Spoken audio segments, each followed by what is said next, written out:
Es muy preciosa. Es una epístola que han escrito, pero cantidad de libros acerca de ella. Yo quiero que ustedes sepan que del libro que más, del libro de la Biblia que más comentarios se han escrito, es de Romanos. Quiere decir que es un libro que le llama la atención a muchos estudiantes de la Biblia. Es un libro bien profundo, bien profundo. Y para que uno lo pueda entender, tiene que escarbar, tiene que meterse y compararlo con toda la Biblia. Porque Pablo fue un escritor, aunque sabemos que tenían secretarios, ¿verdad? Porque al final de Romanos el que dice que lo escribió fue Tercio. Tercio, así se llama ese hermano. ¿Se recuerdan ustedes que habían nombres así, ¿verdad? Segundo, primero, Tercio, el hermano Cuarto. O sea que es raro los nombres, pero eran hermanos de nosotros, ¿verdad? Sí. Yo siempre que hablo de un hermano que está ahí en las epístolas de Pablo, les digo que no sé, pero cada vez que menciono a ese hermano me pongo a pensar que era bien gordito, se llamaba Amplias.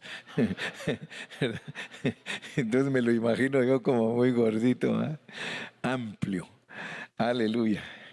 Bueno, ¿qué dirán algunos de los nombres de nosotros, verdad?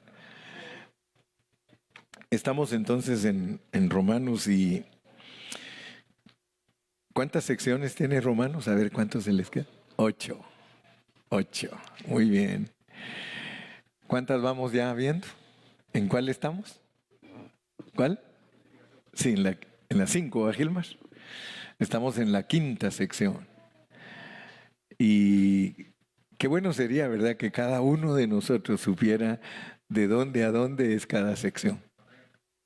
Eso cuesta un poquito más.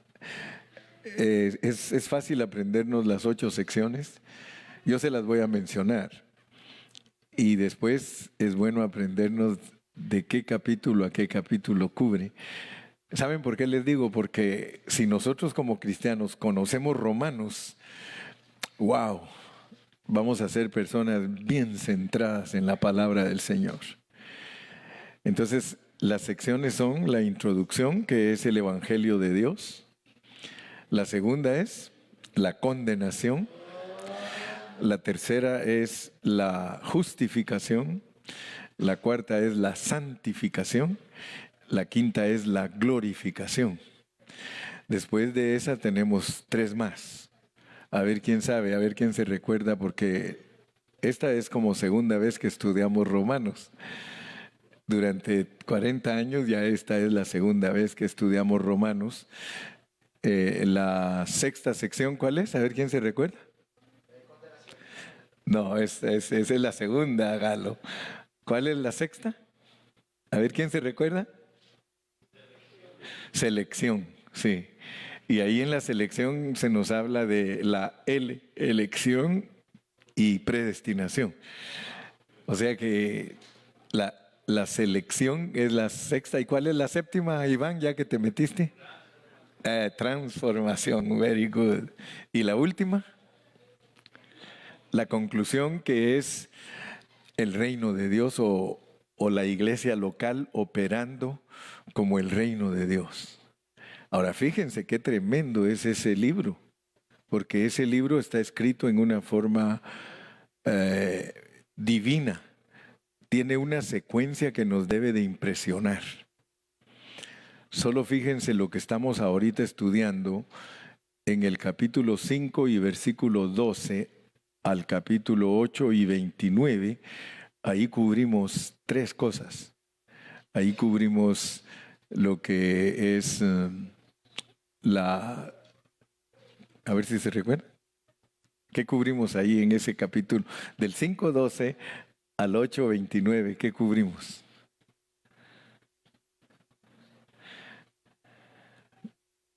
Cubrimos santificación y glorificación. Pero noten algo, porque yo quiero que ustedes también sean expertos.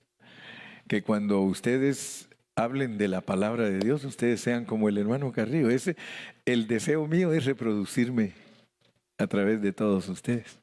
O sea que ya no digan cuando alguien les pregunta, espérenme, le voy a preguntar al hermano Carrillo. No, no, no. El gozo más grande de un pastor es que cuando a ustedes les pregunten, ustedes puedan contestar de la manera que el hermano Carrillo lo sabe. Porque dice que basta con que el discípulo sea como su maestro. Basta, dice. No se necesita más. Basta que el discípulo sea como su maestro. Entonces a mí me encantaría que cuando les pregunten a ustedes, ustedes contesten correctamente. Porque fíjense que Romanos nos enseña la justicia, la santidad y la gloria de Dios. Justicia, santidad y gloria de Dios. Pero noten ustedes que antes de hablarnos de la justificación, que es la justicia, porque debemos de alcanzar a ver eso, que usted tiene que saber qué es la justicia de Dios. Tiene que saber qué es la santidad de Dios. Y tiene que saber qué es la gloria de Dios. Porque esas fueron las tres cosas que el hombre perdió cuando cayó Adán. Desde el principio de la Biblia está eso. Vamos a ir a Génesis. Si me ponen Génesis 3, por favor. Vamos a ir allá al principio para que veamos cómo nos lo presenta la palabra del Señor. Vamos a leer allí en el capítulo 3 y leamos del versículo 22. Ahorita los voy a llevar al origen para que conozcamos las cosas desde el origen. Por ejemplo, dice, y dijo Jehová Dios, he aquí el hombre es como uno de nosotros. Ahora fíjense que tanto que el hombre ha investigado y estudiado y dice, y dijo Jehová Dios, he aquí el hombre es como uno de nosotros. Y para encontrar quiénes son esos nosotros, el hombre ha estudiado y estudiado y estudiado la Biblia. Y puede ser que nunca nos den las respuestas correctas. Yo les pregunto a ustedes, cuando Dios dijo, he aquí el hombre es como uno de nosotros, ¿de quién está hablando? ¿Verdad? Porque esa es la pregunta que hacemos todos y que nos quedamos sin respuesta.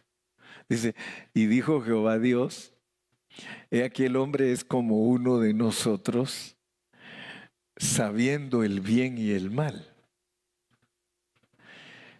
Ahora, pues, que no alargue su mano y tome también del árbol de la vida y coma y viva para siempre. Si le pregunto a un niño o a una niña a ver qué me contesta, Kelly, ¿con quién crees que está diciendo Dios que es igual a uno de nosotros? ¿Verdad que cuesta, mija? Yo te entiendo que cuesta. Si nos cuesta a nosotros, ¿cómo no le va a costar a un niño? Tú, Alex, que eres aventado, ¿cómo te quitarías la pregunta? Por lo menos esquivarla. Y dijo Jehová Dios, aquí el hombre es como uno de nosotros. ¿A quién le atribuimos eso? ¿De quién está diciendo él que es igual que uno de nosotros? Y dijo Jehová Dios, he aquí el hombre es como uno de nosotros. Dice, ¿verdad que sí? O sea que eso es lo que ha mantenido a tantas personas en jaque. Jaque es una palabra de ajedrez, ¿verdad? Te tiene en jaque que ya no tiene salida. Ah, sí, aquí está Dani, hoy sí vino, le tengo que preguntar a Dani. Dani, ¿tú cómo explicarías ese versículo? Fíjense que nosotros como cristianos tenemos que ejercitar nuestro espíritu y esta es la manera de ejercitar nuestro espíritu. Yo cuando me junto con mis hermanos siempre los pongo a que ejercitemos nuestro espíritu. A ver, ¿cómo nos interpretarías tú? Ya Carlos dijo la parte de él, ahora a ti.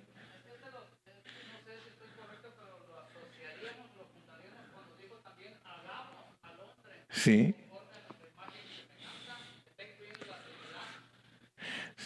Tú sabes que hay gente que tiene prejuicios cuando uno habla de Dios como triuno, pero el problema es de que la Biblia habla de Dios como plural. Es Elohim, o sea que es el nombre plural de Dios. Entonces, si fuéramos testigos de Jehová, ¿quién crees tú que está diciendo que son? Sí. ¿Quiénes? Sí. Los testigos de Jehová dicen que ahí Dios está hablando con los ángeles. ¿Ah?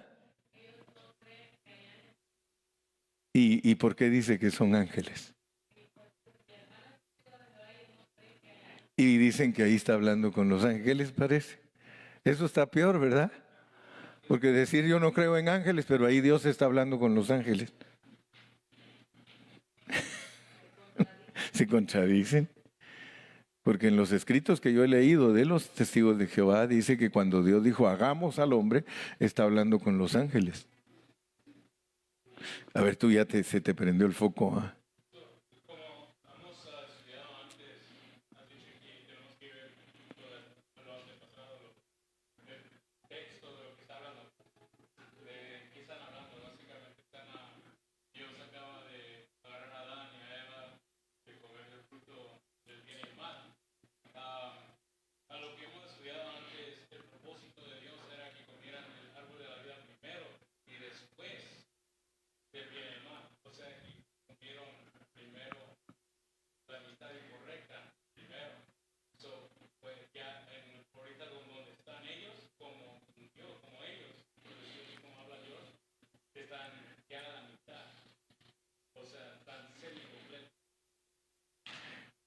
Y dijo Jehová Dios, sea que el hombre es como uno de nosotros. No, tienes buena explicación.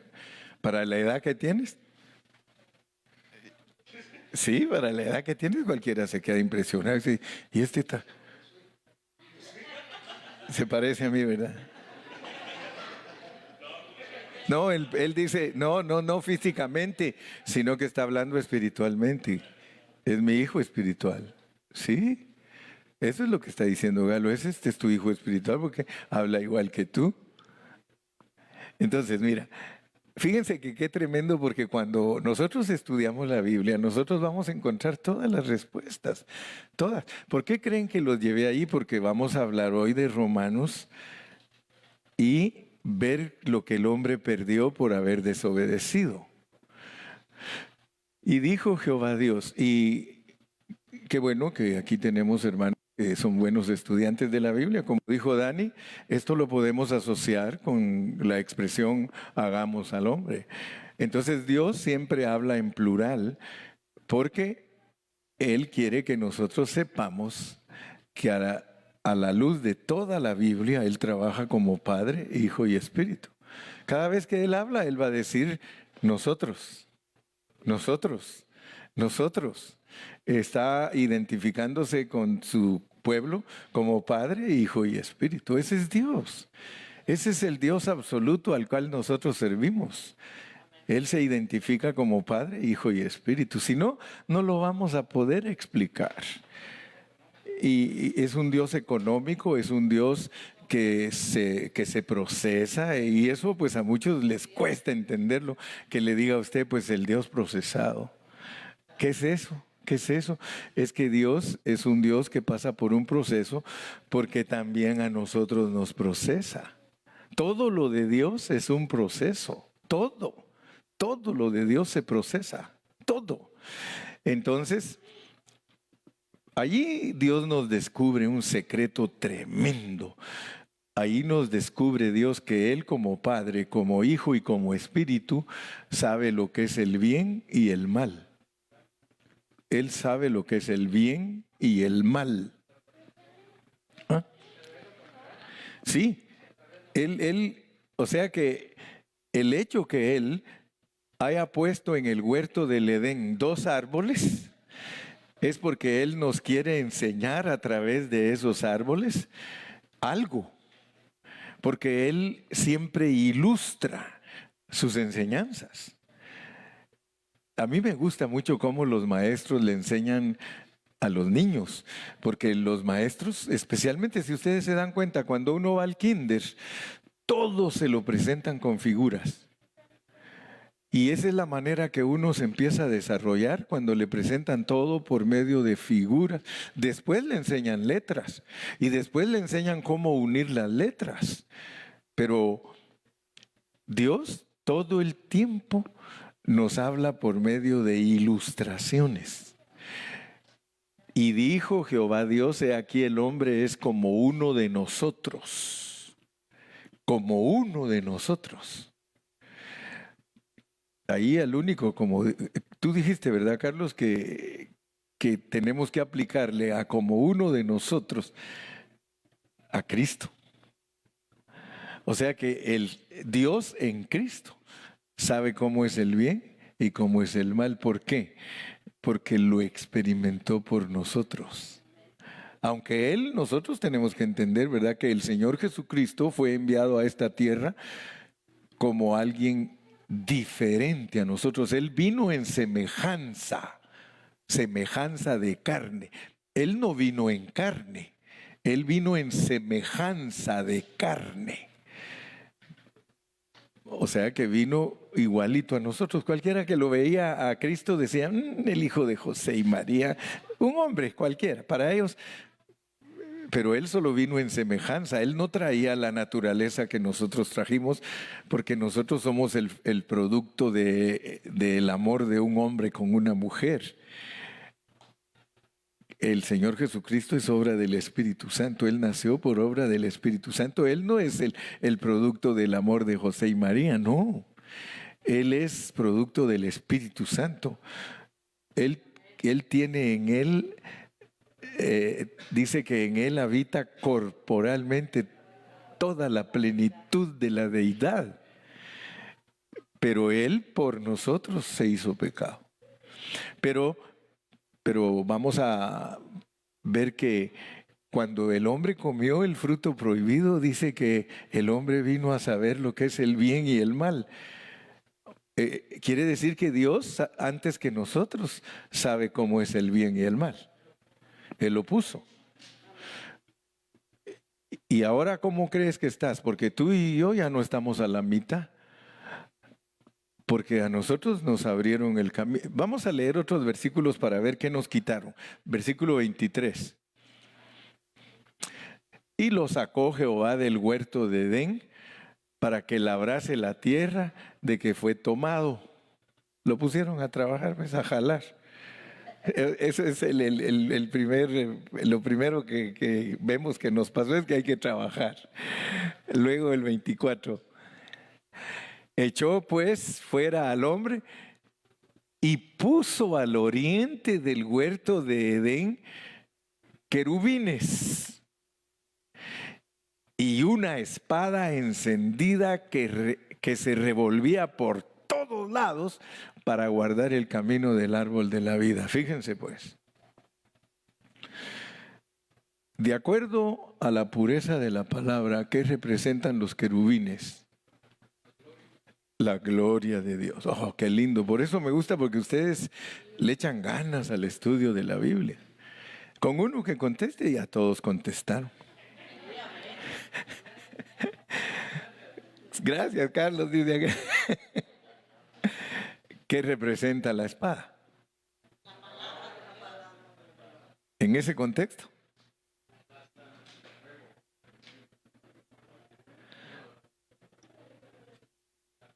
La justicia de Dios. ¿Y el fuego? La santidad de Dios. Ok.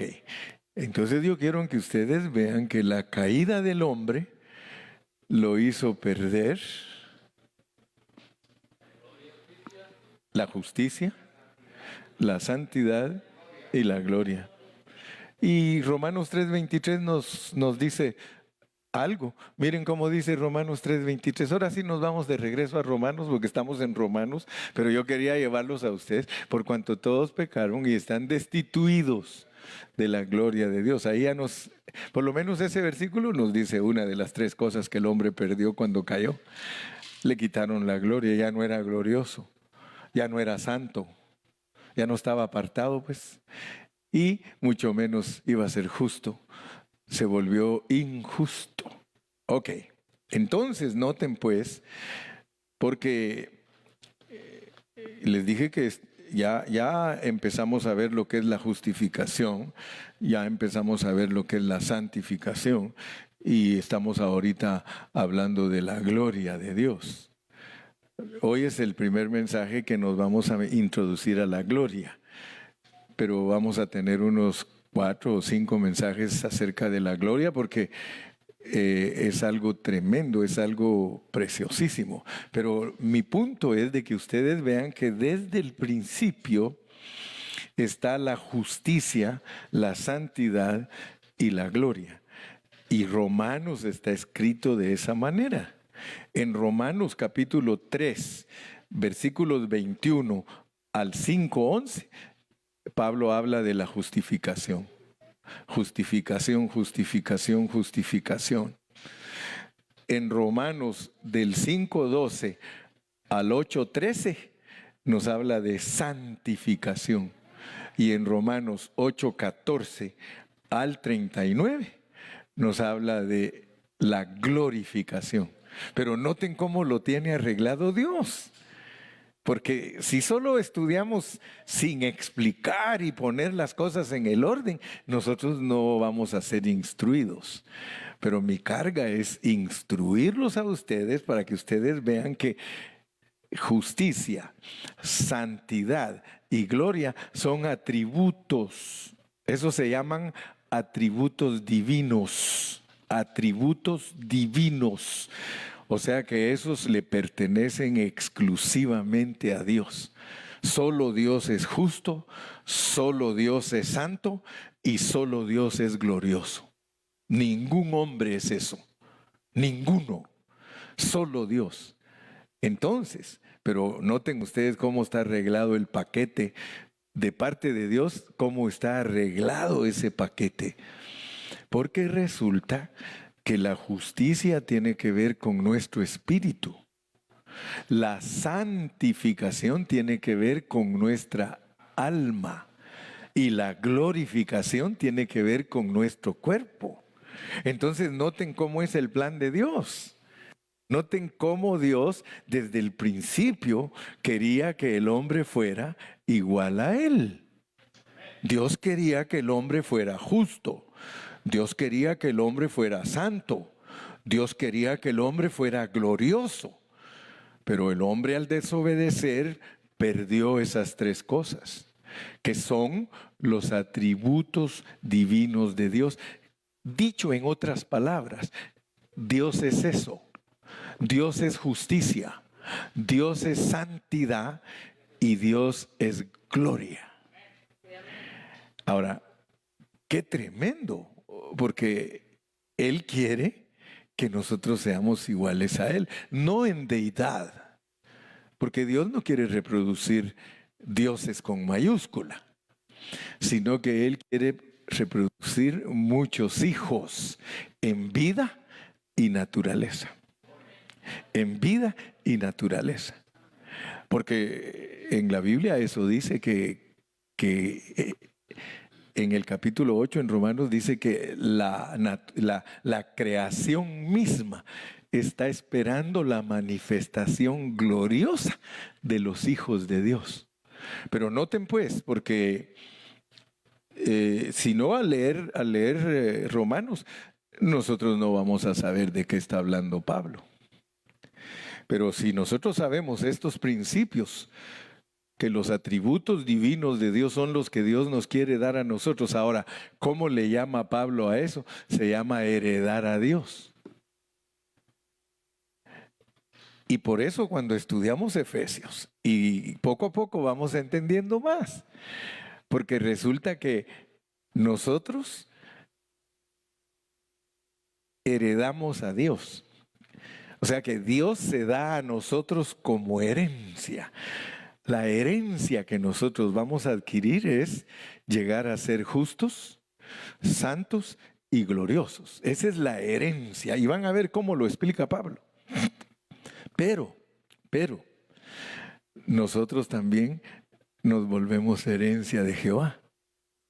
Ahora, noten cómo es que arregló el Dios todo eso. Él dice, cuando ustedes ya me reciban a mí de herencia y que ustedes sean justos, santos y gloriosos, entonces yo los quiero y son mi herencia. Hermano, eso es tremendo, de que usted herede algo y que luego le diga, ahora tú eres mío. Por eso les dije en el mensaje último, que no es lo mismo o sea, no es lo mismo estar en Cristo que Cristo esté en nosotros. Porque nosotros podemos estar en Cristo. Él dice, sí, pobrecitos, ya los recibí a todos, ya se arrepintieron, ya me pidieron perdón. Pues yo no desprecio a ninguno de esos pobrecitos que me piden perdón. Si un corazón contrito y humillado, yo no lo desprecio. Ahora ustedes son míos, pero ¿qué de que yo sea de ustedes? La parte disposicional. Porque es que esto está excited, hermano. Mire, cuando yo me meto a la palabra de Dios y digo, wow, Señor, qué lindo, porque tú nos revelas. Mire, por eso de nuevo estoy tocando cosas que ya he dicho, pero que a veces allá en lo profundo de mi ser siento como que ustedes todavía no las han captado. Ahí me disculpan, no es que crea que son incapaces, sino que quiero estar seguro. Yo quiero estar seguro que ustedes entienden lo que yo les estoy diciendo. Amén, gracias Dani. Entonces vayamos a Romanos capítulo 8, en el versículo 9, y vamos a leerlo despacito, y por favor ustedes ejerciten su espíritu para que alcancen a ver lo que estamos hablando. Dice, más vosotros no vivís según la carne, pero no le tengan miedo a esos términos. Cuando a usted y a mí nos dice Dios que nosotros no vivimos según la carne, solo está hablando de nuestro pensamiento, que ya nuestro pensamiento no está puesto en cómo satisfacer nuestra carne.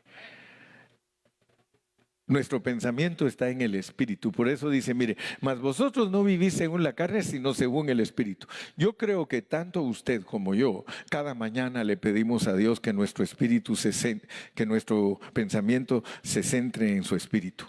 ¿Sí o no? Yo se lo pido cada mañana.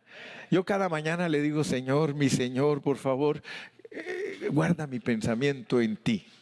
Porque los versículos ahí están. Tú guardarás en completa paz a aquel cuyo pensamiento en ti persevera, porque en ti ha confiado. Y ya saben que es el texto favorito del pastor Isaías.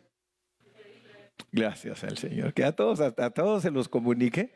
Isaías 26:3. Tú guardarás en completa paz a aquel cuyo pensamiento en ti persevera.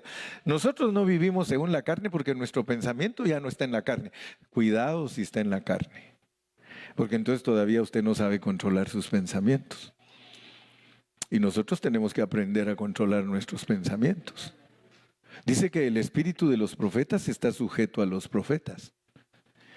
O sea que no me puedes decir, porque muchos hermanos aprendieron mal y les dicen que cuando están en el espíritu pueden patalear y hasta le pegan manotazos a los hermanos. Ay, perdone, no lo sentí, estaba en el espíritu. ¿Qué en el espíritu? Tú lo que estabas es en la carne, emocionado. Porque dice que el espíritu de los profetas está controlado por los profetas. Si yo digo que estoy en el espíritu y yo tengo que estar en tal quietud y en tal comportamiento, ¿cómo le voy a pegar a un hermano un manotazo y después decirles que me tomó el espíritu? Pero te tomó el espíritu de de Tarzán o saber de quién. Sí. O el espíritu de pollo para estar aleteando, yo no sé. Pero nosotros somos gente sobria. Nosotros somos gente que tenemos que saber lo que estamos haciendo. Mas vosotros no vivís según la carne, sino según el espíritu. Y esto es lo que nos debe ahora alertar. Miren pues, porque pone una condición. Cuando nos dicen si es que, ese se llama sí condicional. Si es que el Espíritu de Dios mora en vosotros. Ah, esa palabra mora, hermano, tan chula que es mora. Esa palabra mora le gusta a Cristian porque es su apellido. Pero fíjense lo que significa en la Biblia morar cuando Dios nos está hablando. Y por favor, mis hermanos, aprendamos a estudiar la Biblia bajo contexto para que nosotros no defraudemos el mensaje. Dice, mas vosotros no vivís según la carne, sino según el Espíritu, si es que el Espíritu de Dios mora en vosotros. Si es que el Espíritu de Dios mora, pero nosotros tenemos que explicar qué quiere decir que mora. Porque no es solamente que vive tú, no es solamente que viva. Fíjense, ahorita se los explico, no se preocupen. Si nosotros queremos entender bien la Biblia, tenemos que usar toda la Biblia para interpretar la Biblia y eso se llama hermenéutica. Y eso sí lo aceptan los teólogos. Dice, si usted interpreta la Biblia hermenéuticamente, usted está bien. Porque es interpretar Biblia con Biblia. Quiero que, hermano, mire este pasaje, es tan lindo. Efesios 3:17. Vamos a regresar a Romanos 8:9, pero vayamos a Efesios 3:17. Porque ahí nos da la clave Pablo para entender lo que es morar. Efesios 3:17 dice, para que habite Cristo por la fe en vuestros corazones. Para que habite Cristo por la fe en vuestros corazones. No sé qué versión es esa, pero yo tengo aquí, dice, sí, está bien, habite. Porque la palabra habitar es morar. Morar. Tú habitas en tu casa, tú moras en tu casa. O sea que ahí vives. Pero morar en la casa no es simplemente vivir, sino que eres el dueño de esa casa y te mueves en la cocina, en el cuarto, en el comedor, en el garage, en todo.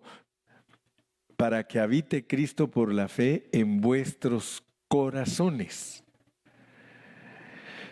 Todos los que hemos estudiado la palabra de Dios sabemos que cuando la Biblia habla del corazón del hombre está hablando del espíritu y el alma. Si aquí dijera para que habite Cristo por la fe en vuestro espíritu, está bajo otro contexto, porque Cristo vive en nuestro espíritu. Pero aquí no está hablando de que vive en nuestro espíritu. Aquí está hablando de que vive en nuestro espíritu y nuestra alma. Aquí Pablo está diciendo que el habitar de Cristo debe de avanzar, que no nos debemos de conformar a que esté solo en nuestro espíritu. Ese es el mensaje correcto de aquí de Pablo, que él quiere que nosotros entendamos que Dios se debe de extender de nuestro espíritu a nuestra alma. Y para que podamos comprobar que Pablo está hablando algo cierto, nosotros tenemos que entender la parábola de las 10 vírgenes. En la parábola de las 10 vírgenes se nos dice que habían 5 vírgenes que tenían aceite en su lámpara, pero habían 5 que tenían aceite en su lámpara y en su vasija. O sea que eran las vírgenes prudentes. Y de acuerdo a la pureza de la palabra, tener aceite en la lámpara es que Dios habite en nuestro espíritu. Y tener aceite en nuestra vasija es que Dios habite en nuestra alma. Cuando Pablo habla de un cristiano que por la fe habita a Cristo en su corazón, no está hablando de un cristiano que solamente tiene a Dios en su espíritu. No está hablando de un cristiano imprudente.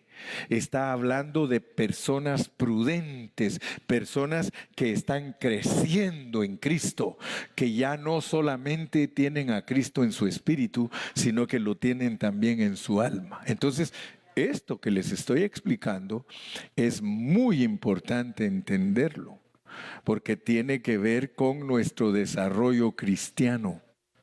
Regresemos a Romanos y van a darse cuenta que estamos bien.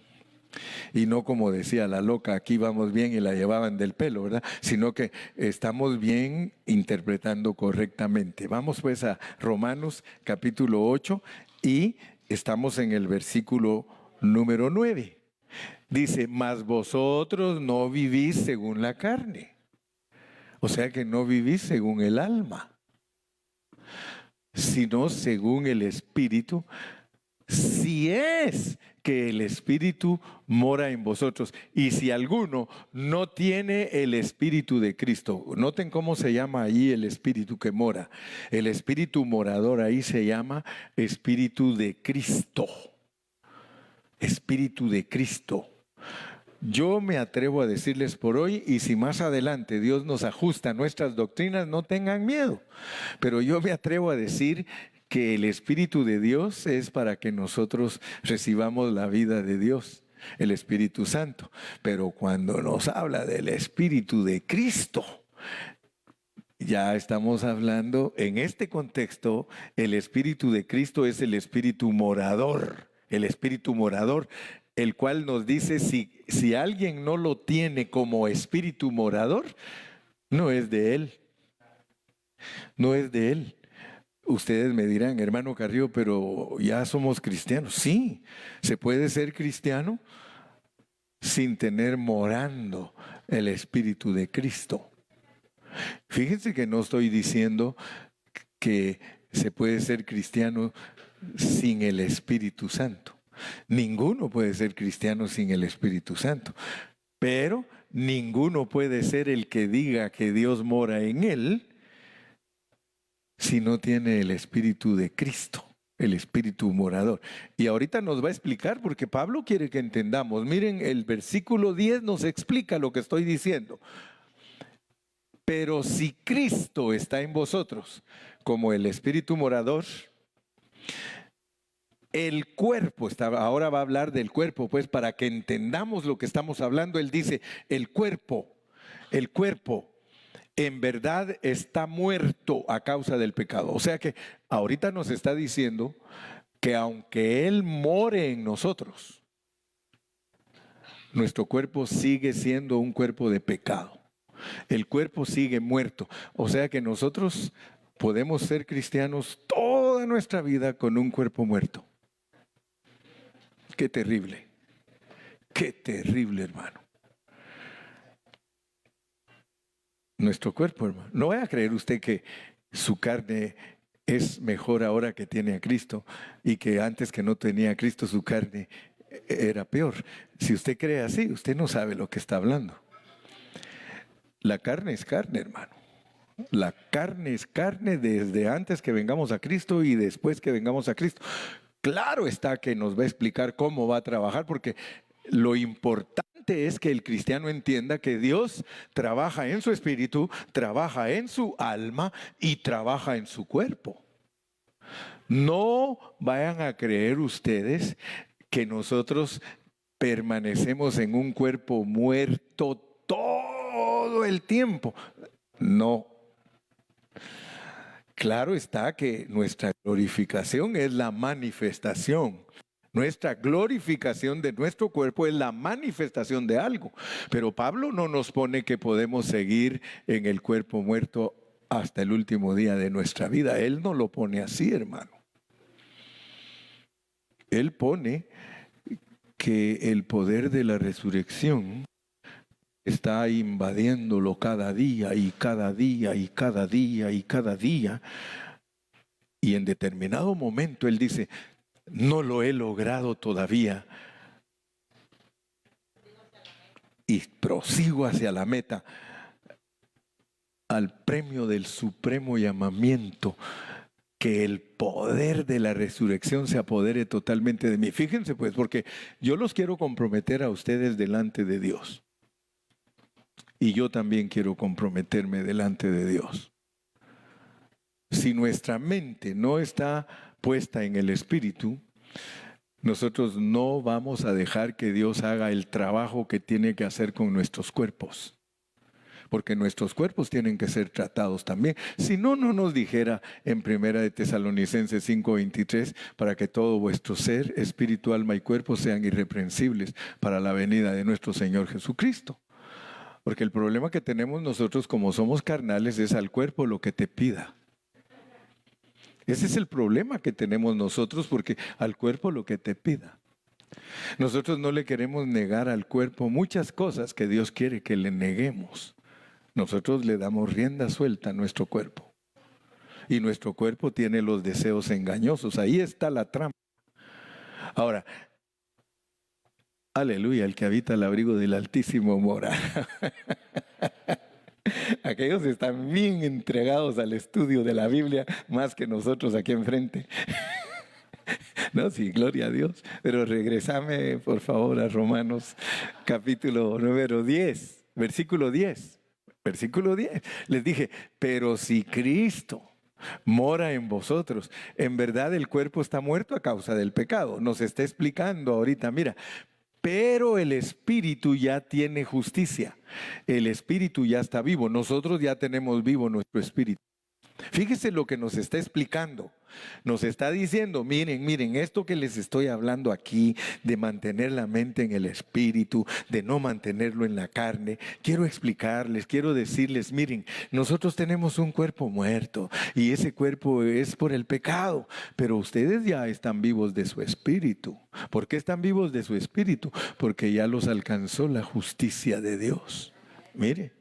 Espíritu, el Espíritu de usted. Hermano, aunque un cristiano sea carnal, ya lo alcanzó la vida de Dios. Aunque uno sea un cristiano carnal, poniendo la mente en la carne todos los días, ya tiene vida en su espíritu y su cuerpo está muerto. Nos está explicando en una forma detallada para que nosotros captemos, porque nos está hablando de morar, de Cristo morando en nosotros, en nuestro corazón. Cuando Cristo ya mora en nuestro corazón, hermano, está alcanzando nuestra alma. Ya no solo va a estar en el Espíritu, sino que está alcanzando nuestra alma. Está santificándonos. ¿Por qué? Porque lo primerito que logramos es la justicia de Dios, y la justicia de Dios es gratis. ¿Qué es lo que nos provee a nosotros la justicia de Dios para que nuestro espíritu tenga vida? Su muerte en la cruz del Calvario. Con solo que tú y yo creamos que Él murió por nuestros pecados y nosotros le decimos, perdóname mis pecados, Señor, nosotros no tenemos ni un problema, nosotros tenemos la justicia de Dios. Ya está la vida ahí. Pero aquí nos explica que la vida está en nuestro espíritu, pero también ya nos dio a entender que la vida se extiende a nuestra alma, porque ya nos habló del corazón y ahora nos dice que el espíritu de nosotros está vivo por causa de la justicia. Gloria a Dios. Sigamos en el versículo 11. Y si el espíritu, fíjense pues, y si el espíritu de aquel que levantó de los muertos a Jesús mora en vosotros, y si el espíritu de aquel que levantó de los muertos a Jesús mora en vosotros, ya alcanzó vuestro espíritu y vuestra alma. El que levantó de los muertos a Cristo Jesús vivificará también vuestros cuerpos mortales por su espíritu que mora en vosotros. Se da cuenta que no se brincó de la vida del espíritu, no se brinca de una vez a la vida del cuerpo, sino que dice, si el espíritu mora, si te estás dejando hacer el trabajo en tu corazón, Si estás dejando que Él more en ti porque está alcanzando tu alma, entonces mira lo que está pasando en ti. Está vivificando tu cuerpo poquito a poco para que el poder de la resurrección te invada. Porque no vayan a creer que Cristo resucitó porque así nomás, sino que Cristo, la clase de vida que Él vivió, producía en Él el poder de la resurrección. Entonces ahora nos dice, y si el espíritu de aquel que levantó de los muertos a Jesús mora en vosotros, y usted ya sabe ahora lo que es morar, que alcanzó su corazón, ese mismo espíritu que levantó de los muertos a Cristo Jesús y que vivificó vuestros espíritus y que vivificó vuestras almas porque está morando en vosotros, también va a vivificar vuestros cuerpos que están muertos. Ahora, noten ustedes cómo es que trabaja el Señor, pues. Puesta la mente en el Espíritu, hay una ley que trabaja en nosotros. ¿Se recuerdan que cuando estudiamos Romanos 7, hablamos de que hay 3 leyes? La ley de Dios, que es la Biblia, la ley de nuestra mente y la ley del pecado. Ahora, en el capítulo 7, Dios nos mostró todo eso. Y son leyes. ¿Qué quiere decir que son leyes, hermano? Quiere decir que son espontáneas. Esta ley hace demandas. Solo para eso sirve, para que nos haga demanda tras demanda y tras demanda. La ley no da vida, dice Pablo. La ley solo sirve para hacer demandas. Te demanda, te demanda. La ley de tu mente espontáneamente dice sí, lo voy a hacer. Y la ley de tu cuerpo muerto y espontáneamente dice no, no se puede, no se puede. Pero hay otra ley. Ley. Mire, perdone que insista, pero es que puede ser que no me esté captando, por eso soy terco. Ley. Hay una ley del espíritu de vida que está en usted. Perdone que le grite. Hay una ley del espíritu de vida que está en usted. Ley. Ella surge espontáneamente si usted pone su pensamiento en ella. ¿Y qué sucede? ¿Qué sucede cuando usted pone su pensamiento en el espíritu? El Señor ya le demostró que el tener su pensamiento en el espíritu, Él no solamente le salvó su espíritu, sino que le salva su alma y le quiere salvar su cuerpo. Por supuesto que a mí también, hombre, no van a creer que solo les estoy diciendo a ustedes. Perdonen que soy así. Pero es una ley y la ley, es espontánea. Es una clase de vida. Es algo que allí está, hermano. Esa ley trabaja, mire.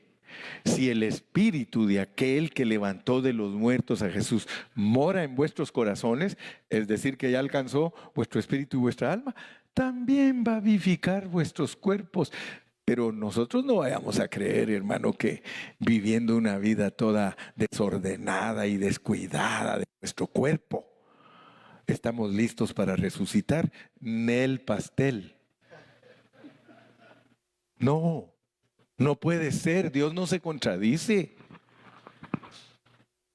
Dios no se contradice, hermano. La resurrección que se llama la primera resurrección es la resurrección de los vencedores. Cristo va a regresar y va a haber resurrección, hermano. Pero ¿quiénes van a resucitar? Solo aquellos en los que Cristo moró en ellos y que ahora usted ya sabe lo que eso quiere decir. Esto no es cualquier cosa. Esto no es nada más de que, sí, hermano, soy cristiano, aleluya, gloria a Dios, me voy con Él. Dijo allá mi paisano, ¿cómo no, chon? ¿Cómo no, chon? Dijo. Esto es serio. Esto es serio, hermano. Esto no es, como dice aquel, enchílame 2 más y dame otros 2 de asada y 2 de pollo y enchílamelos bien. No, hermano, esto es un asunto serio. Fíjese que si seguimos leyendo, 12. Así que, hermanos, deudores somos, no a la carne, hermano, para que vivas conforme a la carne. Tú no le debes nada a tu carne. ¿Sabes qué le debes a tu carne? ¿Sabes qué le debes? A ver si sabes qué le debes. Tus placeres. Eso se lo debes si ella te quiere cobrar tiempo. Y ahora no vas a entretener.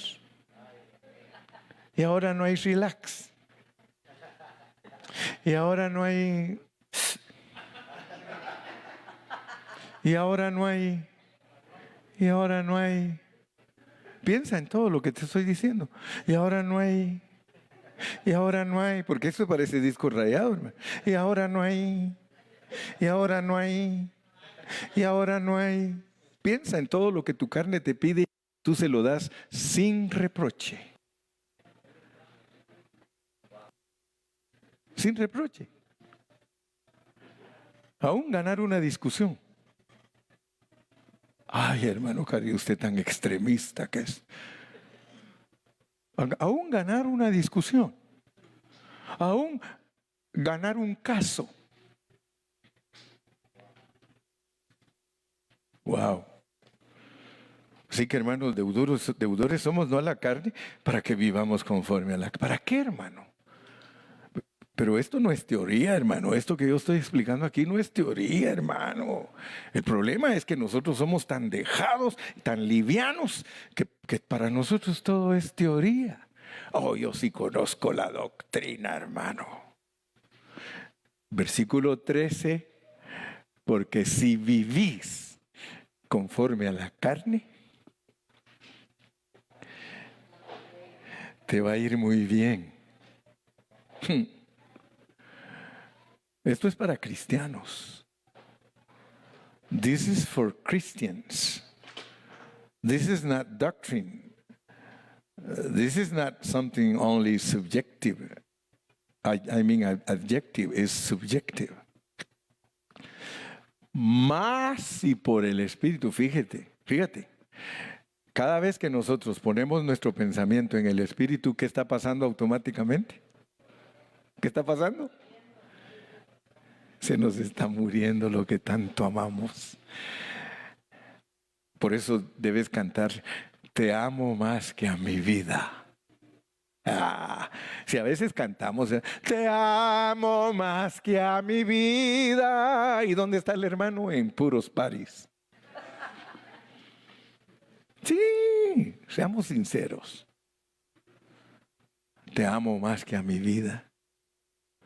Si lo cantas con realidad, hay algo que está pasando internamente en ti. Mira, porque si vivís conforme a la carne, moriréis, mas si por el Espíritu hacéis morir las obras de la carne, viviréis. Te está hablando de la resurrección.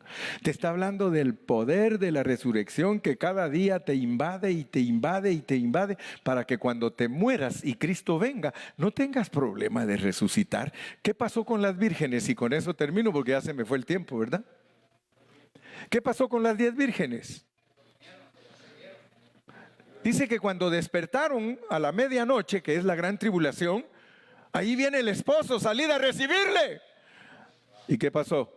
Dice que 5 de ellas no tenían suficiente trabajo del aceite, el Espíritu Santo no les alcanzó sus almas. ¿Y qué hicieron? Le dijeron a las otras, regálanos. ¿Qué? ¿Qué querés vos? ¿Que te regale? O sea, a nosotros nos costó. Compralo vos, dicen allá en Centroamérica. Compralo. Mire, Dios es tan bondadoso y tan precioso que nos está hablando a tiempo. Si un día no tenemos aceite suficiente en la resurrección, no culpes a nadie. Nunca quisiste pagar el precio. Hermanos, termino con esto. Yo tengo una carga bien fuerte. y es que usted entienda lo que Dios nos está pidiendo. Es toda la carga que yo tengo que la iglesia Pan de Vida, hermano, cuando el Señor regrese, nosotros tengamos suficiente aceite para poder ser levantados en resurrección, hermano. Y ahora, por eso es que ahora trabajamos en negarnos. No voy a creer que solo usted tiene la lucha de negarse. Yo también, hermano. Si yo creo a veces que soy peor que ustedes. O sea que esta lucha es de todos nosotros, hermano.